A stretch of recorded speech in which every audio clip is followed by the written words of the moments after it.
अस्सलाम वालेकुम, आप देख रहे हैं प्रोग्राम खबर ये है। मैं हूं शाजिया अकरम। प्रोग्राम में मेरे साथ हैं सईद काजी। आज हम बात करेंगे कि वज़ारत-ए-उज़्मा का ताज किसके सर सजेगा। इसका फैसला तो आज हो ही जाएगा, लेकिन कल से जो कुछ हो रहा है वो आप सबके सामने है। वज़ारत-ए-उज़्मा के लिए पहले मखदूम शहाबुद्दीन ऐसे उम्मीदवार को सामने लाया गया जिन पर एफेड्रीन कोटा केस में मुलविस होने का इल्जाम है। कल तो उनके वारंट गिरफ्तारी भी जारी कर दिए गए। वो तो मखदूम साहब की किस्मत अच्छी निकली कि उस वक्त वो ऐवान सदर में मौजूद थे और गिरफ्तारी से बच गए। क्या ये आवाम के साथ एक मजाक नहीं है? और अब जरा अगली नामजदगी भी सुन लीजिए। जनाब राजा परवेज अशरफ साहब दिसंबर कहते थक गए लेकिन बिजली ना दे सके, और जनाब को अब रेंटल पावर केस का भी सामना है। क्या पाकिस्तानी आवाम की किस्मत में कोई ऐसा वज़ीर आज़म नहीं जिसका दामन इल्जामात और केसेस से पाक हो? वो आवाम के दिलों में ना सिर्फ जगह बनाए बल्कि उनकी जिंदगी में बेहतरी लाने के सच्चे जज्बे से भी सरशार हो। इस पर बात करेंगे और आज हम आपको अपने प्रोग्राम में एक एक्शन शो दिखाएंगे जो कल पंजाब असेंबली में पेश किया गया, जिसके किरदार थे आपके और हमारे चुने हुए नुमाइंदे। कौन कहता है कि हमारे यहाँ टैलेंट की कमी है? इस शो में हर तरह का किरदार मौजूद था। कुर्सियां फेंकने वाला, कपड़े फाड़ने वाला, धक्के देने वाला और गिरेबान पकड़ने वाला, कुछ तमाशा देखने वाले तो कुछ बेहोश होने वाले, कुछ बचने वाले तो कुछ बचाने वाले, और भी बहुत कुछ हम आपको दिखाएंगे इस फिल्म में। आप कहीं जाइएगा नहीं। आज का सवाल भी हम आपसे शेयर कर लें। सवाल हमारा ये है कि आप क्या समझते हैं कि इक़्तिदार की जो हालिया रस्साकशी है इससे आपका यानी अवाम का कुछ लेना देना है?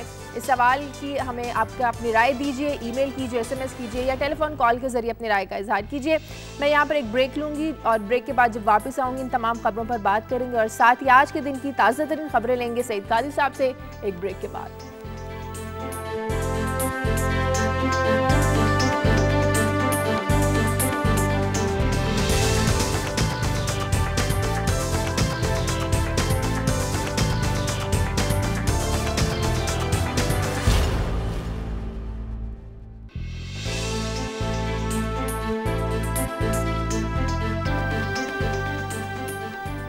ब्रेक के बाद खुशामदीद। आज की और अहम खबरें क्या हैं काई साहब से जान लेते हैं। जी काई साहब। शाजिया, लोड शेडिंग तो हो ही रही थी।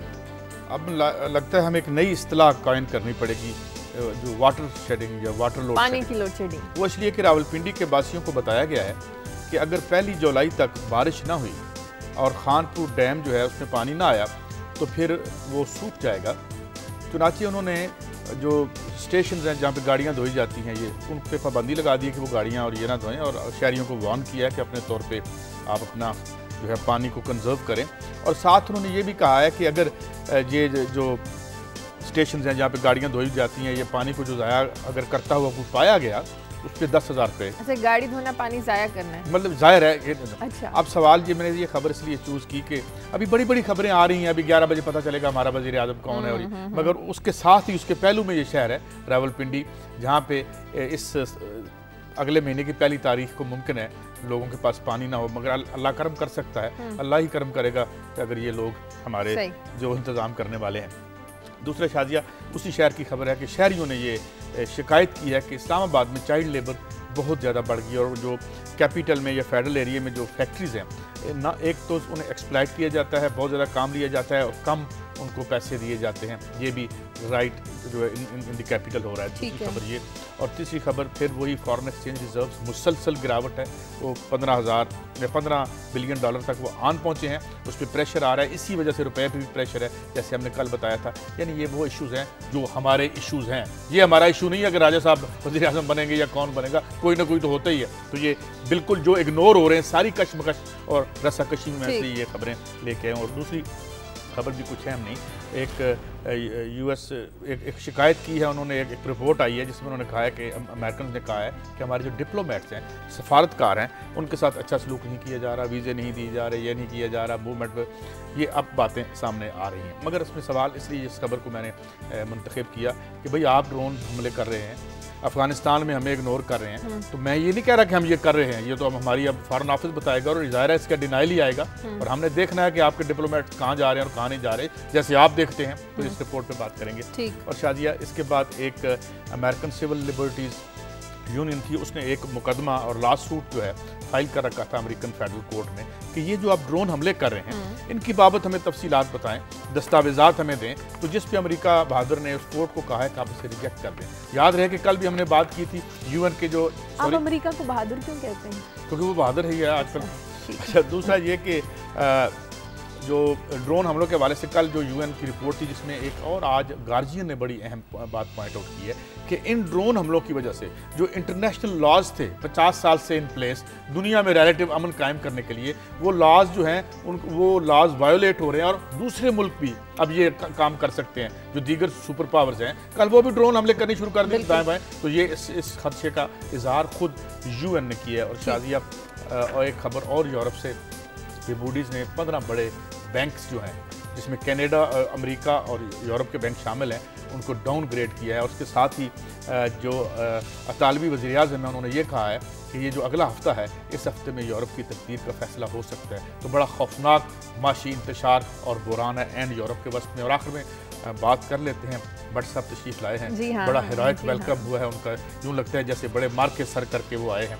और लोगों ने बताया जा रहा है, जो मीडिया बता रहा है कि उन्होंने किया है, मगर ये कैसे हीरो हैं हमारे, मुझे समझ नहीं आती कि जब आप एक दफ़ा सेलिब्रिटी बन जाते हैं, कौम इतनी आपको मोहब्बत से देख रही होती है, तो उसके बाद आप ये हरकतें क्यों करते हैं। तो ये चलिए इस पर बात करेंगे, लेकिन आज का दिन बहुत अहम है। नए वज़ीर आज़म का इंतखाब अमल में लाया जाएगा। इससे पहले जो मखदूम शहाबुद्दीन का नाम सामने आया, उन्हें तो कल गिरफ्तार करने की कई सब कोशिशें जारी थी, वो तो बच गए। वानिस सदर में मौजूद है, मूसा गिलानी भी गिरफ्तार नहीं किए जा सके। अब सवाल ये है कि लोग कल से पूछ रहे हैं कि राजा परवेज अशरफ के जो हैं वो कौन से इल्ज़ामात से पाक हैं जब उनका नाम सामने आ रहा है। सवाल ये है कि क्या पीपल्स पार्टी के पास कोई ऐसा चेहरा नहीं है जो इल्ज़ामात से पाक हो?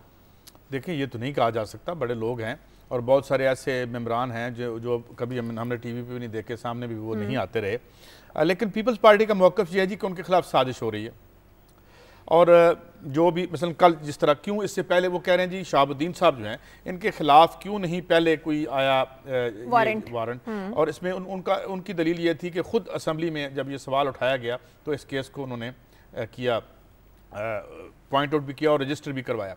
मगर सवाल ये शाजिया कि ये साजिश पीपल्स पार्टी के खिलाफ या किसी और रियासती इदारे के खिलाफ हो रही है या नहीं हो रही, इस मुल्क के अवाम के खिलाफ यकीनन हो रही है। अब आप देखें एक हाई पे, कल मैं देख रहा था एक ब्रेकिंग चल रही है जी, अब तो होंगे कौन जी वज़ीर आज़म शहाबुद्दीन साहब, फिर पता चला नहीं जी कायरा साहब, फिर पता चला, और अभी ये ड्रामा 11 बजे तक चलता रहे। तो मुझे लगता है जैसे इसको कोई मैनिपुलेट कर रहा है, जिस तरह एक स्पाइल्ड चाइल्ड होता है ना, एक बच्चा नाराज हो जाए, बिगड़ा हुआ बच्चा जिसे कहते हैं, ये होगा वो होगा, पूरी कौम को एक ऐसे बेमानी खेल पे लगा रखा है। मुझे आप ये बताएं, जो आज आप आवाम से और हमारे नाज़रीन से सवाल पूछ रही हैं, क्या लेना देना भाई लोगों का, ये हाँ कुछ लोगों का लेना देना होगा। मसलन अगर मैं बन रहा हूँ तो मेरे अहले खाना अजीज़ व अकारब दोस्तों के लिए तो ये बड़ी खबर हो सकती है, मगर अवाम एट लार्ज जो है उनके लिए क्या खबर है। तो ये किस तरफ लगा रखा है आपने लोग, जैसे मैं बाकी खबरों की बात कर रहा हूं। ओहदा खाली तो नहीं रखना ना, सामने तो लेके आने, भले उनकी पॉलिसीज वही हो जिन पर गिलानी साहब चलते रहे। नहीं, ओहदा खाली तो नहीं रखना, मैं ये कह रहा हूँ ओहदा तो खाली नहीं रखना आपने, लेकिन आपकी जो सारे का सारा मीडिया है उसका फोकस किधर है और सारी आवाम को हमने किधर लगा रखा है। वहाँ रावलपिंडी में मैं अभी अर्ज कर चुका हूँ कि अगर पहली तारीख तक बारिश ना हुई, अल्लाह ने अपना करम ना कर दिया, तो वहाँ के शहरियों के पास पानी नहीं होगा। मतलब ये सिचुएशन आपका जो इंफ्रास्ट्रक्चर है उसको आप इस नहज पे ले, और वो बिल्कुल इग्नोर्ड है। अच्छा, बाहर की कंट्रीज में ऐसे होता है जब किसी मिनिस्टर पर, जब किसी पब्लिक होल्ड ऑफिसर पर इल्ज़ाम भी लगता है तो वो अपने ओहदे से रिजाइन कर देता है, लेकिन हमारे यहाँ तो इन पर इल्ज़ामात है तो उन्हें वज़ीर आज़म के ओहदे पर बिठाया जा रहा है। देखें जी, ये बाहर के मुल्कों में तो ये होता है कि अगर कोई बड़ा हादसा भी हो जाए तो वजीर इस्तीफा दे देते हैं। हाँ। वहाँ पे अगर कोई इल्ज़ाम लगता है, अभी इल्ज़ाम लगा है वो जो बैरनस हैं सईदा वारसी जी, तो वो अभी उनके खिलाफ वो तहकीक भी शुरू हो गई है। हाँ, तो लेकिन ये है कि यहाँ ये मामला नहीं है, यहाँ पे ये लड़ाई बड़ी क्रूड लड़ाइयाँ हर जगह होती हैं। ये नहीं होता कि वहाँ उनकी रियासतों के अंदर जो है हर चीज़ बड़ी बैलेंस्ड हो या बड़ी तरतीब से हो या तंजीम से हो, मगर हमारे यहाँ ये लड़ाई बड़े क्रूड अंदाज में लड़ी जाती है। और इसमें शाजिया जो सबसे अहम बात है, मुझे तो अब ये लगता है, और आवाम देखें अभी जाते हैं बाहर, पूछ लेते हैं, कैमरा लेके बाहर चले जाते हैं, ठीक है। एक आम आदमी जो दुकान पे सामान बेच रहा है या खरीद रहा है, या एक आम आदमी जो जूती को ठीक कर रहा है, उनसे पूछते यार कौन वज़ीर आज़म बनेगा, किस दुनिया से आए हो, वो आपसे ये कहेगा कि किस दुनिया से आए आप। मुझे मैंने तो ये भाई बच्चों का 150-200 रुपया घर लेके जाना है, तो ये इश्यूज हैं। और ये था पीपल्स पार्टी का नए वज़ीर आज़म के इंतखाब पर एक रिपोर्ट भी हम आपको दिखाते हैं, लेकिन उससे पहले कॉलर लेते हैं। लाहौर से अनवर है हमारे साथ। हेलो, अस्सलाम वालेकुम। जी वालेकुम सलाम। मेरा नाम अनवर है। मैं सिर्फ एक बात करना चाह रहा था जमहूरियत के बारे में और डिक्टेटरशिप के बारे में, कि जब ये डिक्टेटर आता है तो यही लोग जो हमारे जमहूरियत का नारा अलापते हैं, ये उसके साथ सब बैठे होते हैं, बल्कि ये कहते हैं कि हम इनको इतनी देर तक वो रखेंगे, यानी हम ले लें शुरू से, अयूब खान से ले लें, याह्या खान ले लें, ज़िया उल हक ले लें, मुशर्रफ ले लें, सबके साथ यही लोग नज़र आते हैं। हमें इस्लाह जो चाहिए ना वो इनकी चाहिए, डिक्टेटर की नहीं चाहिए। ये अगर सीधे हो जाएं तो हमारा काम जो है ना इंशाल्लाह वो सब ठीक हो सकता है। ये मैं कहना चाह रहा हूँ। अच्छा, मैं इनके कमेंट सुनना चाहूंगा काजी साहब के। अगर ये बड़ी इंटरेस्टिंग बात की अनवर साहब ने, बड़ी इंटरेस्टिंग। मसलन आप ये देख लें, आप इस तरह करें कि हम किसी दिन प्रोग्राम भी कर लेते हैं, ये असेंबलियों का एनालिसिस करते हैं। जुल्फकार अली भुट्टो साहब की जो इलेक्शन था उसमें रिलेटिवली हम देखा नए चेहरे आए, नीचे से लोग आए, मिडिल क्लास के आए, छोटे। अब वही रूलिंग एलीट चलती चली आ रही है, क्योंकि एक रेवोल्यूशन था 68-69 था, वो रेवोल्यूशन पिछली आलाइशों को साफ करके नए लोग, मगर अब वो वक्त के साथ इम्तदाद ज़माना के साथ वो भी बड़े पुराने हो गए। आप जरा ये देखें, इनमें से कितने लोग ज़िया उल हक की असम्बलियों में थे, मजलिस शूरा में थे। मैं अर्ज करता हूँ, मतलब ख्वाजा आसिफ साहब हैं इस वक्त बड़े स्टाल बाट हैं, इनके वालिद मोहतरम जो थे वो मजलिस शूरा जो ज़िया उल हक ने बनाई थी उसके वो स्पीकर थे। और उसके बाद रजा हराज, मैं अभी इस वक्त जाहिर है मुहाफ़ज़ा इतना इंसान का नहीं होता, गिलानी साहब थे, गिलानी साहब हिमसेल्फ जो है वो वजीर थे, रहमान मलिक साहब जो देख लें, परवेज़ इलाही साहब देख लें, परवेज़ इलाही साहब देख लें। अच्छा, वो जो थे रहमान मलिक साहब चीफ ऑफ स्टाफ थे मोहतरमा शफीका ज़िया उल हक साहिबा मरूमा के। और ये सारे लोग हैं। ये इधर से आता है कोई आदमी, फौज से आता है तो उसके साथ हो लेते हैं। लेकिन एक बात अजीब है, ये सब के साथ हो लेते हैं, जो ऊपर टॉप पे हैं उनकी डेस्टिनी का पता नहीं होता। जुल्फकार अली भुट्टो शहीद कर दिए गए, ज़िया उल हक उनको त्यारे में गिरा के ये जिंदा रहते हैं। ये बिल्कुल ये अपनी जगह बदलते ये देखते रहते हैं, अब कौन आया है, अब इसके साथ हम हो लेंगे, उसको साथ चलते रहते हैं। जब देखते हैं कि भाई इसका करियर कर्म होने वाला है, इसका फरागत हो गई है, अब फिर वो चेक करते हैं। अब जैसे ही आप देख रहे होंगे कि जनाब कौन आने वाला है, ये राजा साहब आ रहे हैं, कायरा साहब आ रहे हैं। तो ये एक रिपोर्ट देखिए, नए वज़ीर आज़म का इंतखाब अमल में आज लाया जाएगा। कल पहले मखदूम शाहबुद्दीन का नाम सामने आया, अब कमर ज़मान कायरा और राजा परवेज़ अशरफ का नाम सामने आ रहा है। इस पर एक रिपोर्ट देखिए। पीपल्स पार्टी और इसके इत्तेहादियों का इजलास सदर आसिफ अली जरदारी की ज़ेर सदारत ऐवान सदर इस्लामाबाद में हुआ। इजलास में मुस्लिम लीग काफ के चौधरी शुजात हुसैन, MQM के फारूक सत्तार समेत ANP और पीपल्स पार्टी के मरकजी रहनुमाओं ने शिरकत की। इत्तेहादियों की जानिब से राजा परवेज़ अशरफ और कमर ज़मान कायरा के नामों पर तहफ़्फ़ुज़ात पेश किए गए। ताहम मुशावरत के बाद राजा परवेज़ अशरफ के नाम पर इत्तफाक कर लिया गया। बाद में राजा परवेज़ अशरफ ने रहमान मलिक के हमरा MQM के रहनुमाओं से मुलाकात की। मुलाकात में डॉक्टर फारूक सत्तार, सेनेटर बाबर गौरी और हैदर अब्बास रिजवी मौजूद थे। राजा परवेज़ अशरफ ने अल्ताफ़ हुसैन और MQM के अरकान की हिमायत का शुक्रिया अदा किया। उनका कहना था कि कराची में अमन व अमान की सूरत हाल में बेहतरी पहली तरजीह होगी। बड़ी अच्छी बात। अच्छा, कैसे नून लीग भी अपना उम्मीदवार सामने लेकर आ रही है, मौलाना साहब भी हैं, नून लीग ने फाटा के उम्मीदवारों को भी बोल दिया है, तो ये सारी गेम क्या है? देखें, वो जो हैं अपने क्या नाम है इनका, फजल रहमान साहब, फजल रहमान है, वो हमारी सियासत का बड़ा दिलचस्प किरदार है।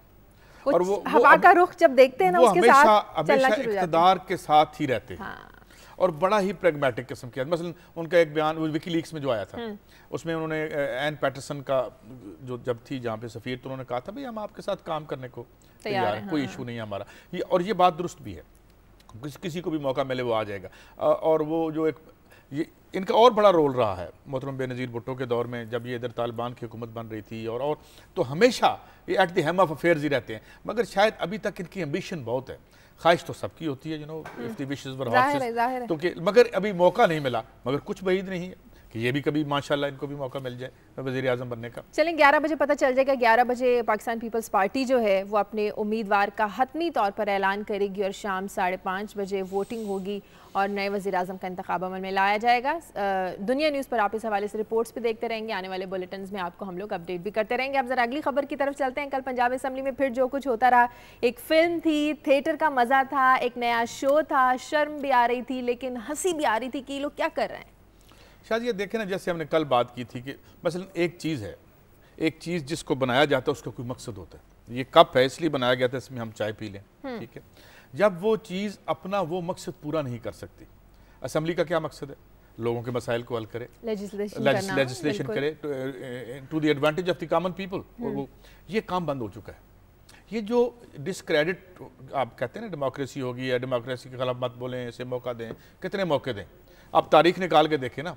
अब आप जो है, मैं एक दिन देख रहा था कि कितने लोग थे इस डेमोक्रेसी के लिए। यहाँ पे उस्मान गनी फांसी लगा, रज़ाक झरना जो है वो कत्ल हो गया, ज़िया उल हक साहब ने पब्लिकली लोगों को फांसियाँ दी। ज़रा आप देखें, ढूंढें। अभी आपकी जो कालर अनवर साहब कह रहे थे कौन लोग गए असम्बलियों में, क्या कभी उन लोगों के ख़ानदानों का उनके बच्चों का किसी ने पूछा नहीं। जो डेमोक्रेसी के लिए जो यहाँ पे कितनी बड़ी एक लड़ाई लड़ी जिन लोगों ने, उनके ख़ानदानों। और मैं आपको एक बताऊँ, 1857 की जंग आज़ादी पे एक डोगर साहब ने एक स्टोरी की एक बड़े अखबार में, जो बड़ी अच्छी स्टोरी थी, जिसमें उन्होंने ये बताया कि 1857 की जंग आज़ादी में जो लोग अंग्रेज़ों से लड़ रहे थे उनके खानवादों का नामो निशान नहीं है, और जो लोग सपोर्ट कर रहे थे उनको, जिनके अबाव अजदाद, वहाँ ये आलम यह था, उन्होंने स्टोरी में ये लिखा कि जनाब वो ज़ाहिरा वहाँ पे कोई किसी की काप्स या लाश रखने का तो बंदोबस्त नहीं होता था, तो वो खून आलूद कपड़े फ्रीडम फाइटर्स को मार के रख लेते थे कि जब अंग्रेज डिप्टी कमिश्नर आएगा तो उसे हम बताएंगे जनाब ये छपा है इस मुल्क में। तो वही लोग हैं वो जो चलते। अब ये है कि इसका मतलब ये है कि democracy has failed to filter these people, इनको फिल्टर करके एक जो रियल नुमाइंदे हैं जब तक वो नहीं लाती तो उस वक्त तक मेरे ख्याल में ये सवाल उठते हैं। एक कॉलर है हमारे साथ, सिद्दीक अमेरिका से। हेलो हेलो जी, अस्सलाम वालेकुम। वालेकुम सलाम जी। जी बात कीजिए। जी बात कीजिए सिद्दीक साहब। हाँ जी, मैं बात ये करना चाह रहा हूँ कि काजी साहब से मेरा सवाल है कि जो करप्ट हुकूमत को जो फेवर कर रहे हैं वो, तो वो सारे उस पूरे के पूरे लोग ही अल्लाह ताला के करीब गुनाहगार हैं, करप्ट हैं, क्योंकि वो एक करप्ट हुकूमत को कांधा दे रहे हैं। मेरा ये काजी साहब से सवाल है कि शायद वो ये नहीं जानते कि एक करप्ट हुकूमत के साथ मिलके वो बड़े सुरखरू हो रहे हैं। नहीं, वो उतने ही गुनाहगार हैं जितने एक करप्ट हुकूमत गुनाहगार है। ठीक, शुक्रिया। मैं ख्याल में ये इत्तेहादियों की भी बात कर रहे हैं। हाँ, मतलब अगर गवर्नमेंट करप्ट है और उसको साबित अभी ज़ाहिर अदालत में होना है उसने, तो ज़ाहिर है जो अगर करप्ट का साथ देगा तो वो एक गुनाह ही है। सही। एक रिपोर्ट देखिए, पंजाब असम्बली में कल जो सारा दिन फिल्म चलती रही, शो होता रहा, हमारे जो कैरेक्टर्स थे उन्होंने क्या क्या किया असम्बली के अंदर और बाहर, ये देखिए लियाकत अंसारी की रिपोर्ट।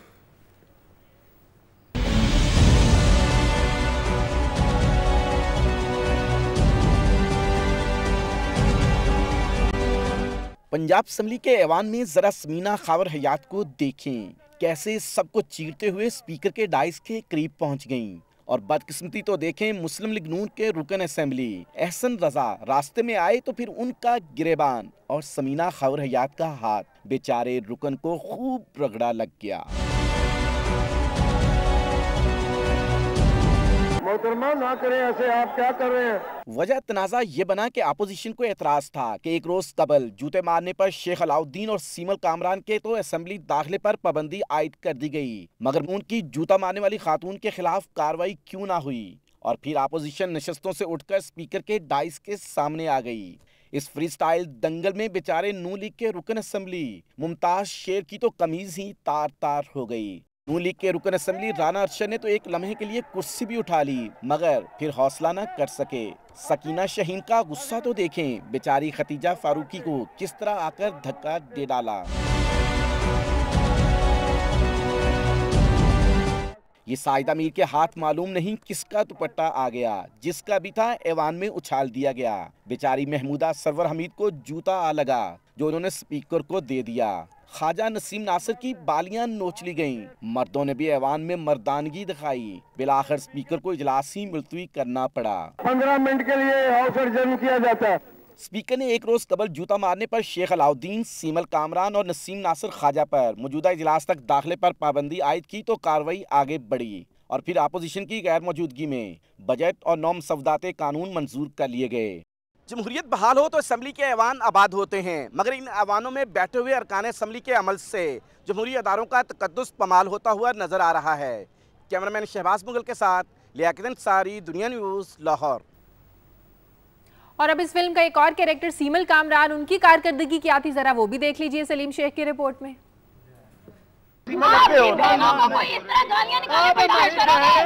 मुस्लिम लीग काफ की रुकन असम्बली सीमल कामरान जब असम्बली हदूद में दाखिल हुई तो इन्हें सिक्योरिटी एहलकारों ने आगाह किया कि वो असम्बली में नहीं जा सकती, क्योंकि स्पीकर असम्बली ने उनके असम्बली की हदूद में दाखिले पर पाबंदी आयद कर दी है, जिस पर सीमल कामरान ने असम्बली की सीढ़ियों पर धरना दिया। 4 साल से हमें विक्टिमाइज कर रहे हैं हाउस में। हर बजट सेशन में एक ना एक नया तमाशा होता है।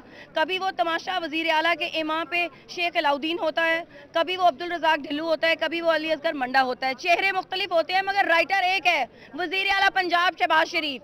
सीमल कामरान के ऐवान में दाखिले के लिए पीपल्स पार्टी के अरकान असम्बली ने भी उनका साथ दिया।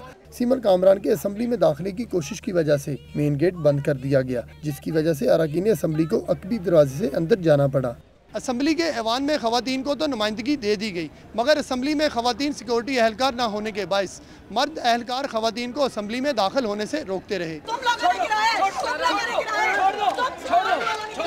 असम्बली के बाहर एहतजाज के दौरान सीमल कामरान की तबीयत अचानक खराब हो गई, जिस पर इन्हें फौरी तौर पर गंगाराम अस्पताल इमरजेंसी में पहुंचाया गया। अपोजिशन से ताल्लुक रखने वाली अरकान असम्बली भी अस्पताल पहुंच गई और उनकी तीमारदारी की। बाद अपोजिशन से ताल्लुक रखने वाली अरकान असम्बली पुलिस स्टेशन किला गुजर सिंह पहुँच गयी, जहाँ उन्होंने शेख अलाउद्दीन और अब्दुल रज़ाक ढिल्लू के खिलाफ खवातीन को हरासा करने के इक़दाम में मुकदमा दर्ज करने की दरख्वास्त जमा करवा दी है। कैमरामैन अशरफ ननकानवी और इकबाल खान के साथ सलीम शेख, दुनिया न्यूज़, लाहौर। ऐसे नुमाइंदे आपके मसाइल क्या हल करेंगे, इसका अंदाजा बखूबी आप ये रिपोर्ट देकर लगा सकते हैं। अच्छा, स्पीकर का काम क्या होता है? वो बेचारे यही कहते रहे, देखिए रुक जाइए, क्या कर रहे हैं। बिल्कुल एक होस्टेज की तरह बैठे थे बेचारे, बार बार मना भी कर रहे थे और एक नीचे एक हजूम था। मगर शाजिया, मैंने एक दफ़ा एक बात कही थी और मैं उसको लंबा तो नहीं करना चाहता कि वो किसी की कोटेशन थी, patience without truth, truth without passion, history without events without history और हीरोज़ विदाउट हेरोइक डीड्स। जब आप तारीख में अपना फरीज़ा सर अंजाम नहीं दे सकते, जब आप तारीख को एक इंच आगे मूव नहीं कर सकते, जो कि रूलिंग क्लास का एक फरीज़ा होता है कि हमें लीड करे, हमें आगे लेके जाए, हमारे मसाइल हल करे। अब मसला क्या है? ये मसाइल क्या हल करेंगे? ये तो इस कौम का मसला बन गया। ये खुद देमसेल्व्स क्या डेमोन्स्ट्रेट किया इन्होंने आज, या क्या डेमोन्स्ट्रेट हो रहा है उधर भी और इधर भी, दोनों तरफ, कि ये प्रॉब्लम बन गए हैं। ये तारीख हमारी अगर यहाँ रुक गई है, ये समाज अगर डेवलप नहीं कर रहा, आगे नहीं बढ़ रहा, तो उसकी वजह क्या है कि जिन लोगों ने इसको आगे बढ़ाना था वो खुद रुकावट बने हुए हैं। That is the real problem. ये लेजिस्लेशन क्या करेंगे? ये क्या हम हमारे मसाइल को जो है बढ़ाएंगे? मुझे कौन कह रहा था कल, असम्बली का एक आदमी, मैं टीवी पे किसी को सुन रहा था, वो कह रहे थे जी असम्बली में जाते हैं, हम देखते हैं वहाँ MNA वो उन्होंने पकड़ी हुई हैं दरखास्तें, अपने काम करवा रहे हैं, तो ये अपने जाती काम तो ये है। इसको कोई साजिश नहीं हो रही इस मुल्क की डेमोक्रेसी के खिलाफ, कोई साजिश नहीं कर सकता जब तक खुद ना करें ये साजिश। देखिए, आप अगर एक चीज, आप सुप्रीम कोर्ट अगर आपसे पूछती है, फेडरेन का केस है, दूसरा केस, वो ना पूछे, मतलब क्या करे वो? बिल्कुल। या अच्छा, अब दूसरी तरफ अगर सुप्रीम कोर्ट पे जब हरफ आया तो उन्होंने फौरी तौर पर उस एग्जेक्टिव के हवाले कर दिया अपना केस बच्चे का कि जो बज़ाहिर इनके साथ जिसका टकराव है, तो उन्होंने कहा जी करें, तो उन्होंने तो उसको भी तो हवाले कर दिया और वो हो रहा है। तो जब वो आपको पूछते हैं तो ना पूछें वो कि जी ज़ियाउल हक साहब कहते थे जी मैं तो अल्लाह के सामने जवाब दूं, ये कहते हैं जी अगले इलेक्शन में हमारे मुकदमे और करप्शन का फैसला, हमारी करप्शन का फैसला वोट कर देगा। भाई ये ऐसे नहीं होता, अपने अपने इदारों को काम करना होता है। और इशू यही है कि ये तारीख को आगे नहीं ले जा सकते, ये खुद मसला है। अच्छा, अपनी खबर का जिक्र कर दीजिए कि बिजली के बाद अब पानी की जो लोड शेडिंग शुरू हो रही है। मैं आज खबर देख रहा था कि रावलपिंडी में अगर बारिश नहीं होती, ब्रेक का बोला जा रहा है, ब्रेक के बाद में आ जाएंगे, नो प्रॉब्लम। ब्रेक का वक्त हुआ है, ब्रेक के बाद इस खबर पर बात करेंगे कि रावलपिंडी में बिजली के बाद अब पानी की लोड शेडिंग भी शुरू होने वाली है। ब्रेक के बाद इस पर बात करेंगे और ब्रेक के बाद आपकी मजीद लाइव कॉल्स लेंगे। Take a break.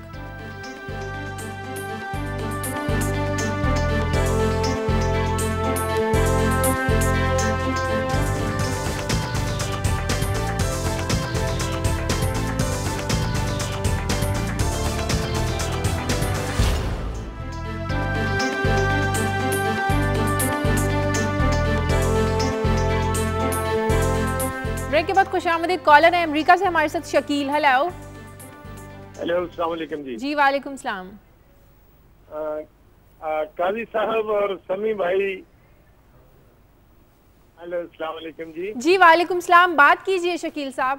बात मैं कर रहा हूँ जी। काजी साहब आप अकेले अब बैठे हैं, उस्ताद समी साहब नजर नहीं आ रहे, वो इंशाल्लाह मंडे को आएंगे। मुझे पता है। बात ये है भाई कि खुदारा आज थोड़ा सा दिल के ऊपर हाथ रख के मेरी चंद बातों की मेरी गुजारिशात सुन। मैं कल सब आपसे बात कर रहा हूँ कि इस वक्त एक रियाज मलक नामी आपके यहाँ आके हुकूमत इस पाकिस्तान में आके उसने जो बातें की, उसके बाद कितनी बदकिस्मती है कि उसको कोई वकील नहीं मिल रहा। और बदकिस्मती की बात ये है कि इस वक्त ये तमाम तर आपका जो है सबके तीर जो है ना वो हुकूमत और जरदारी की तरफ। ये क्या हुकूमत करेगी? 5 साल या 4 साल में ये कुछ इसलिए नहीं कर सके कि कभी इनको फेस करना पड़ता है चीफ जस्टिस साहब को, कभी इनको फेस करना पड़ता है तमाम एंकर्स को, जबकि अभी आपके टीवी पे बताया गया कि किस किस एंकर ने क्या क्या कुछ लिया। चलें ठीक है, बहुत शुक्रिया शकील साहब आपका। मुझे लगता है हमारे कॉलर की हमदर्दियां सारी पीपल्स पार्टी के साथ हैं। नहीं, इसका कोई हर्ज नहीं है पीपल्स पार्टी के साथ होने का। और कल अगर इन्होंने हमारा प्रोग्राम देखा हो तो वो एक जो तारीख हुर्रियत की पीपल्स पार्टी और उसके वर्करों ने लिखी है उस पर हमने बात की है। कल हमने क्या बात की है, और अभी थोड़ी देर पहले ये शकील साहब अगर प्रोग्राम देख रहे हो तो हमने बात की थी कि इस पार्टी के प्लेटफॉर्म से जो अजीम कारनामे हुए इस मुल्क में, 138 दिन की जो मूवमेंट थी 68-69 की। मगर मैं शकील साहब से एक सवाल पूछता हूँ, कहाँ गए हैं वो लोग और कौन बैठे हैं इनके करीब?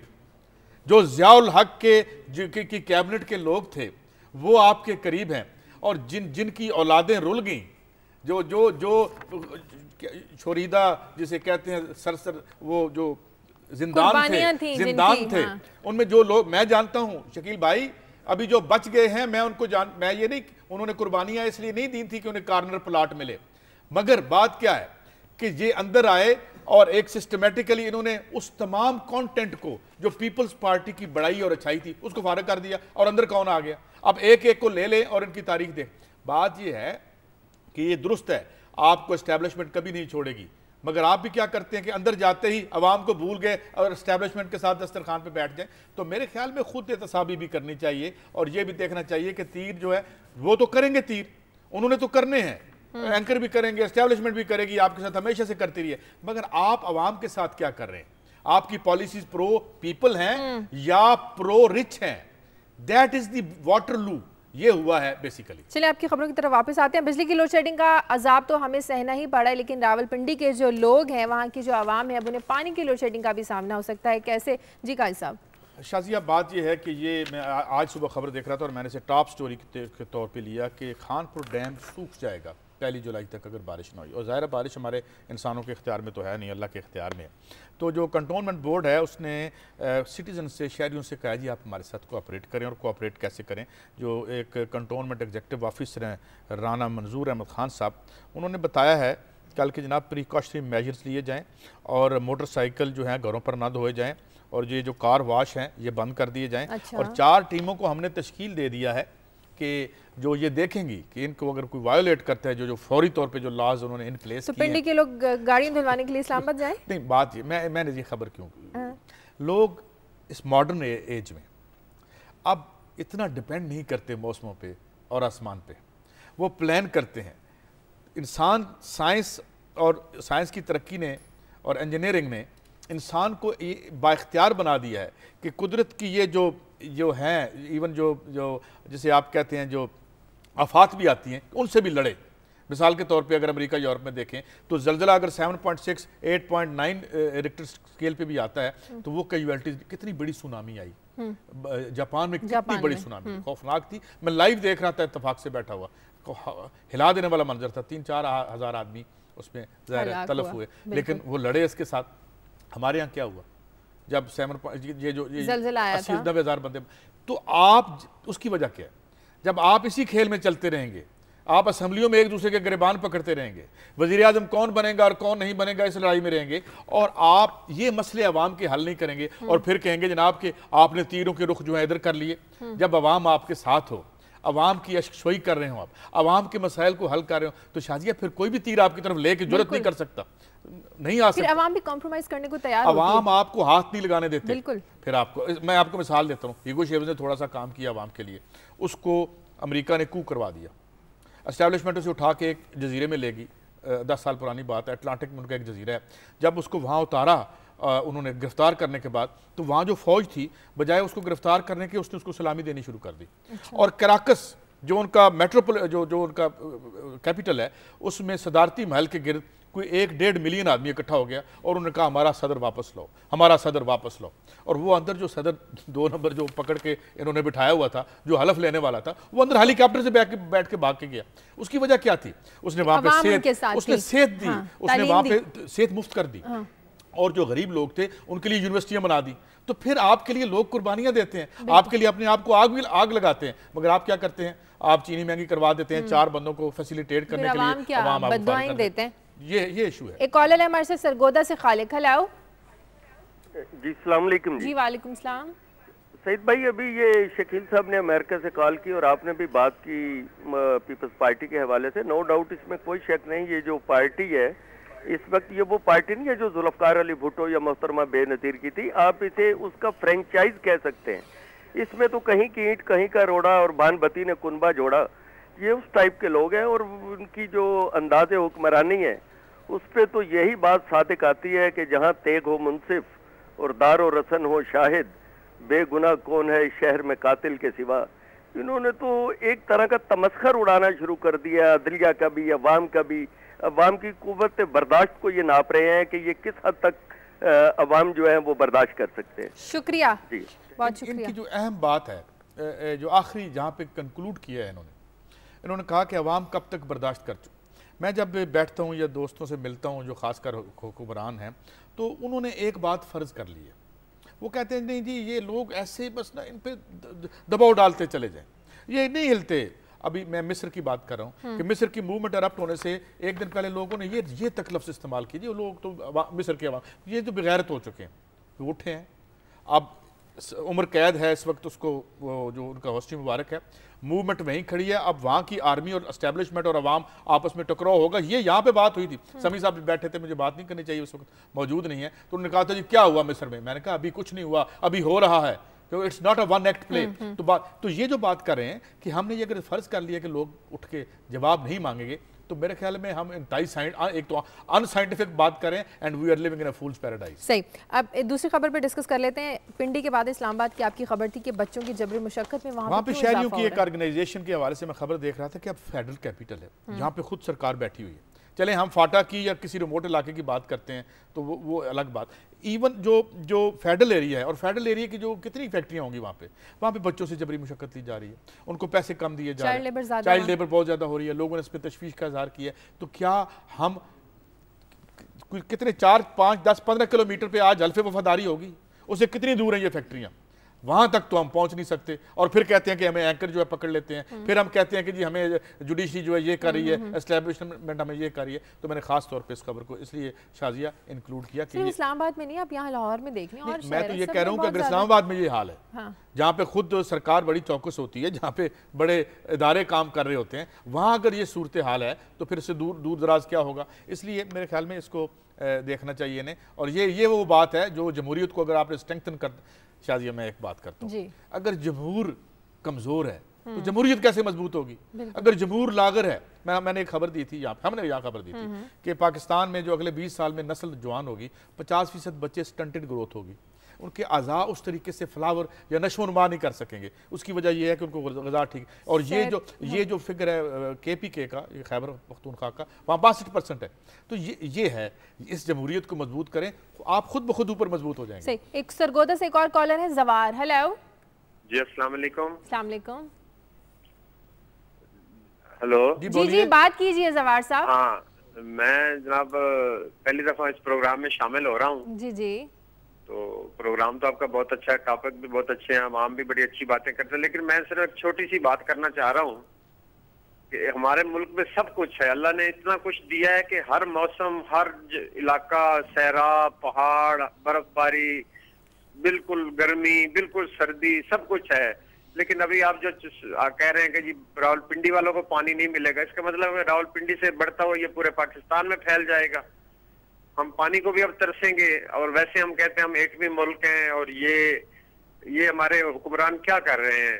चलो ना भी करें, लेकिन खुदारा हमारी जान छोड़ दे, कोई और आ जाएगा, कुछ तो करे ना। शुक्रिया, बहुत शुक्रिया। लेकिन वही हुक्मरान है, जान तो नहीं छूटेगी।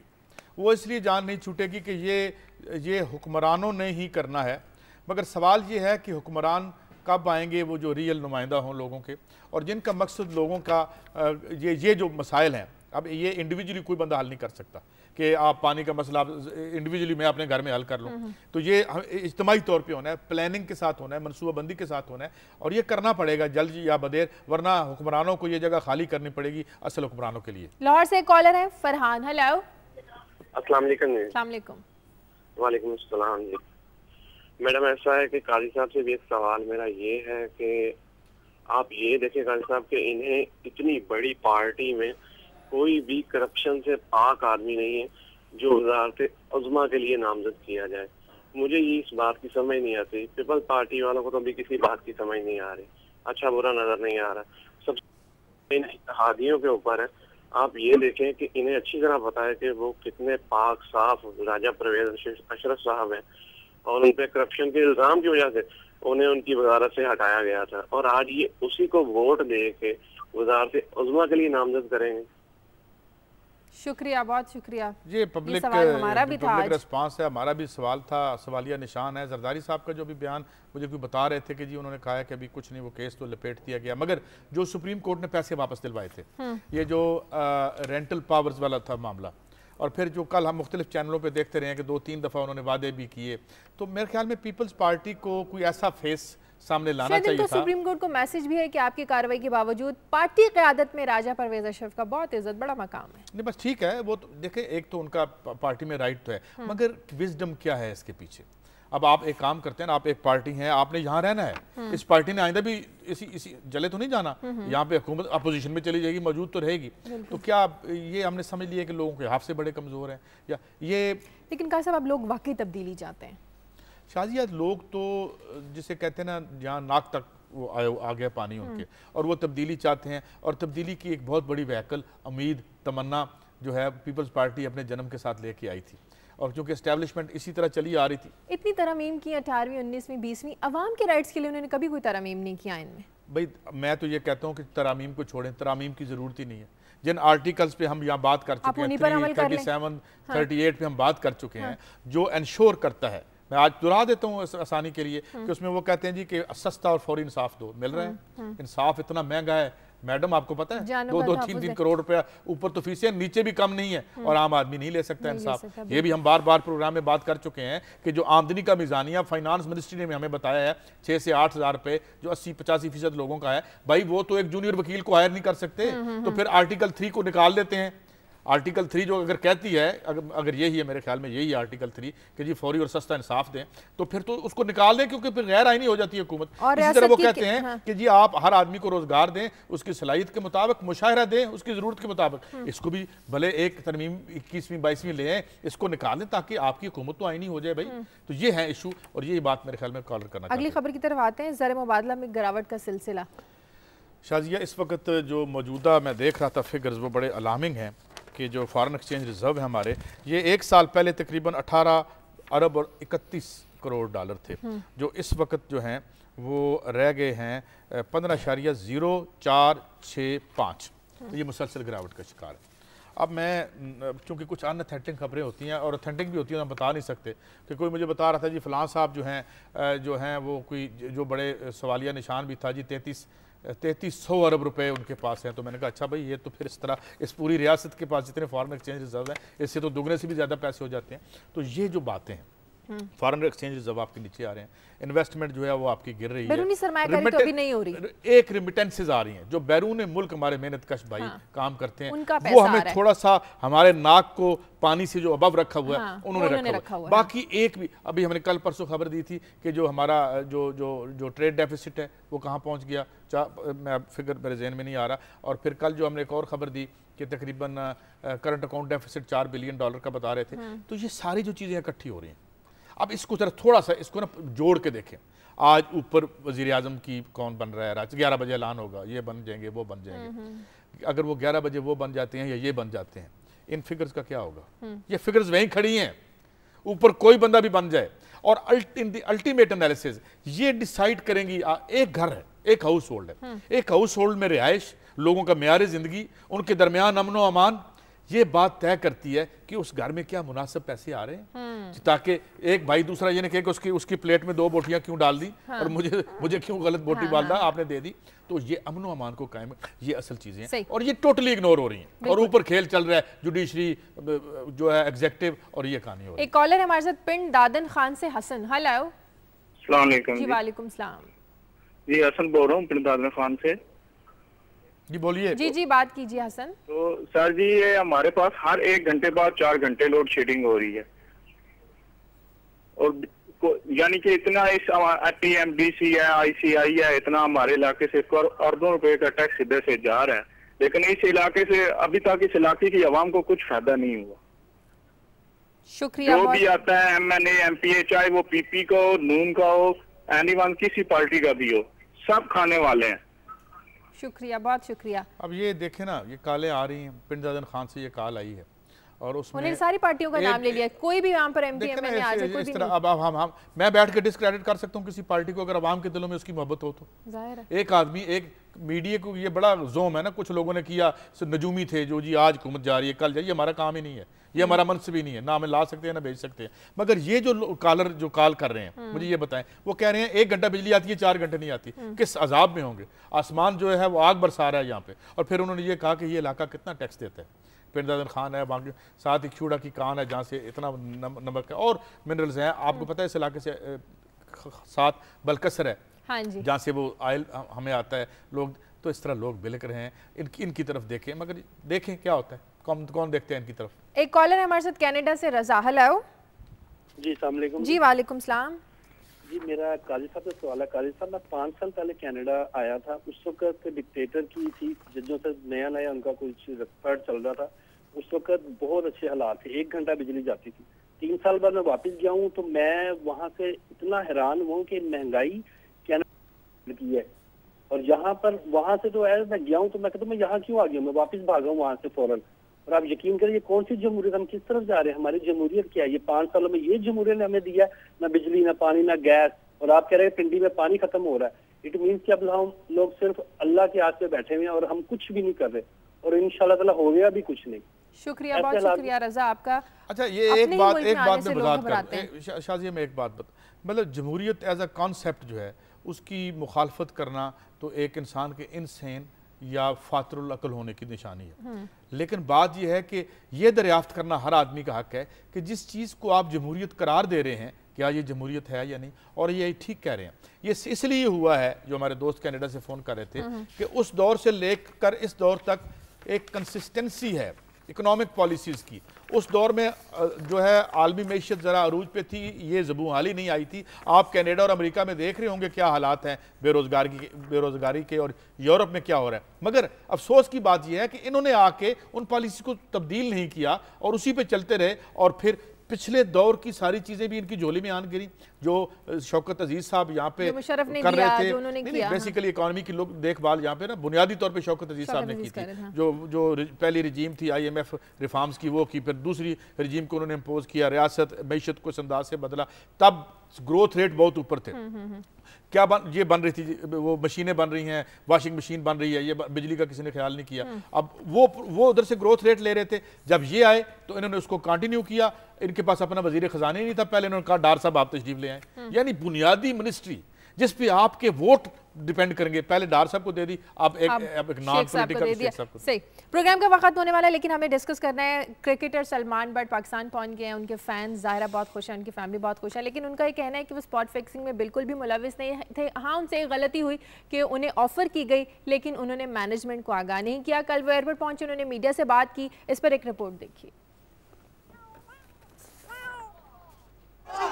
नवंबर 2011 में स्पॉट फिक्सिंग केस में सजा के बाद बरतानिया से डिपोर्ट होने वाले क्रिकेटर सलमान बट का वतन वापसी पर शानदार इस्तकबाल किया गया।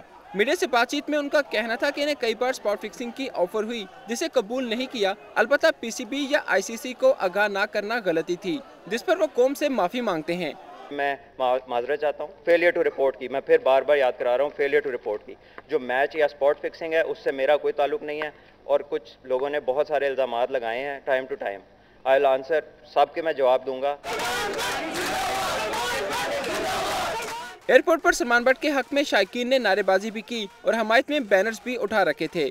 सलमान बट घर पहुंचे तो सबसे पहले अपने छोटे बच्चे को गोद में लिया। साबिक कप्तान का कहना था कि वो बहुत जल्द प्रेस कॉन्फ्रेंस करके इस केस में छुपे कई चेहरों को बेनकाब करेंगे।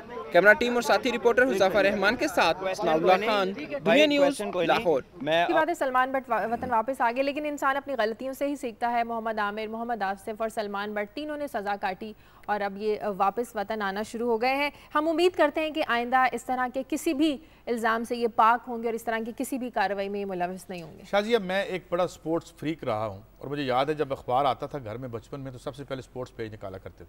तब हॉकी एक थी और हम अरूज पे थे, और दुनिया में कोई ऐसा टाइटल नहीं था जो हमारे पास नहीं था। मगर मैं मुख्तसर बात करता हूँ, 1 मिनट रह गया है, कि ये चाहे सियासत हो चाहे खेल हो, जब इसमें सरमाया सरायत करके नाजायज सरमाया सरायत करता है तो फिर हुकूमतें भी ऐसी होती हैं और फिर खेल भी ऐसे होते हैं। और यकीन करो जब से ये सरायत कर गया, अब मैं स्पोर्ट्स, मेरा जी चाहता है मैं देखूं, मुझे अच्छी लगती है, मैं खुद थोड़ा छोटा मोटा स्पोर्ट्स मैन रहा हूँ, मगर फिर देखता हूँ कि अच्छा भाई ये मुकमुका हो चुका है।